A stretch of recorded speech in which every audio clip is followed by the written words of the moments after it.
Madame, Monsieur, bonsoir. Le Bénin réaffirme son engagement pour l'électrification en Afrique lors du sommet sur l'énergie tenu à Dar es Salaam en Tanzanie les 27 et 28 janvier 2025. Une rencontre qui a réuni plusieurs chefs d'État et de gouvernement, dirigeants d'institutions financières et partenaires techniques et financiers. Le Bénin y a été représenté par la vice-présidente de la République, Mariam Tchabi Talata. Elle était accompagnée du ministre d'État chargé de l'économie et des finances, Romiad Wadaï. Le président de l'Union africaine, Mohamed Ould Cheikh El Ghazouani, a insisté sur la nécessité d'une solidarité africaine et de partenariats renforcés pour surmonter les défis énergétiques. Au nom du président Patrice Talon, la vice-présidente du Bénin a mis en lumière les réformes entreprises par le Bénin depuis 2016 pour garantir l'accès à l'électricité aux populations. La vice-présidente du Bénin a exprimé son espoir de voir de nombreux investisseurs affluer vers le Bénin, qui est aujourd'hui la destination sûre dans la sous-région.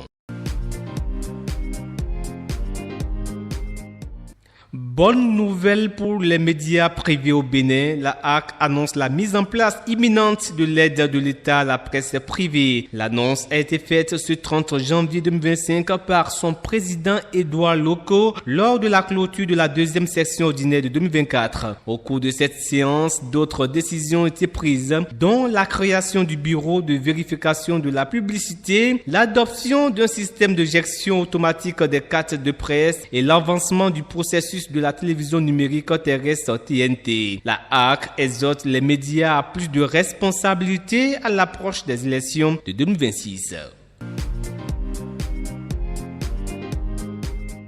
Au Tchad, Sucé Masra, chef du parti d'opposition Les Transformateurs, a exprimé sa volonté de travailler avec le président Mahama Idriss Déby, alors qu'il avait décidé de boycotter les législatives de décembre dernier, remportées largement par le mouvement patriotique du salut. L'opposant a cette fois-ci opté pour la politique de la main tendue envers le pouvoir et le président Déby Itno.